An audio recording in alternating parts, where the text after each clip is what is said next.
Tax season is here and tax returns are due in a little over a month from now. The filings are due. That's right. This morning we're talking to a tax expert about what you can do, maybe what you should do with your return or your bonus. Please welcome this morning Jessica Jones, a VP with BOK Financial Advisors. Thanks for being with us, Jessica. Thank you. Thank you. You bet. So a great conversation. If you do get money back, what is a good plan with the current economy, with inflation?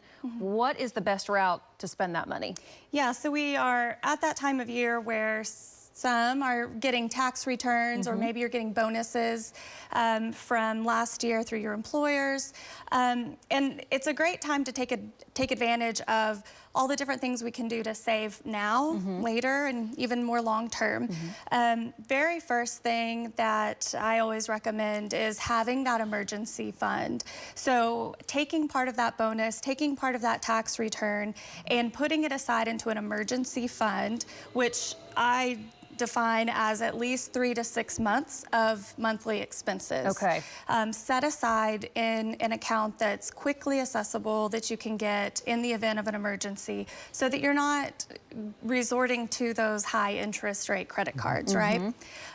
Second is using those bonuses or those returns to save for more long-term goals, right? This would be saving for money, down payment on a home, or kids' college, or even your own retirement, right?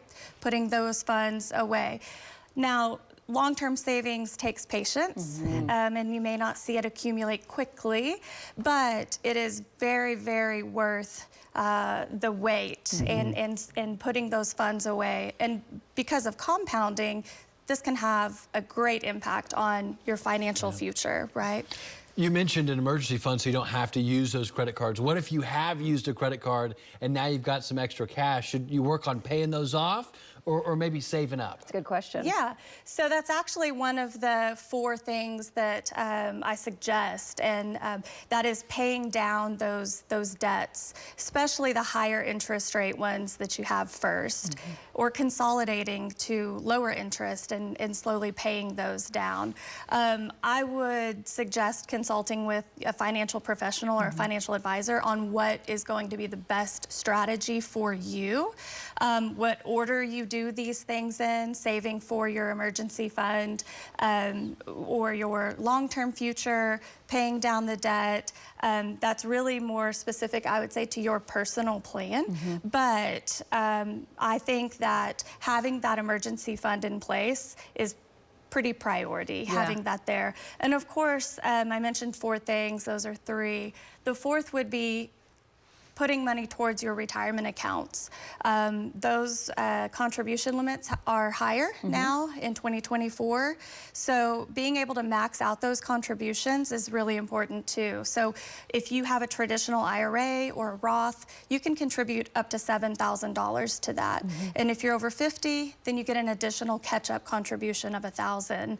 And then also your employer plans, $23,000 is what you can contribute to your employer plan. And then you get an additional $7,500 catch-up if you're over 50. So try to take advantage of those. Take advantage of those things. Those are great ways to use your bonuses that you may be getting, your tax returns. Those are all great ways to take advantage of those monies. Jessica, thanks for coming in. We Yeah, appreciate it. absolutely. Great conversation. Thank you. Thank you.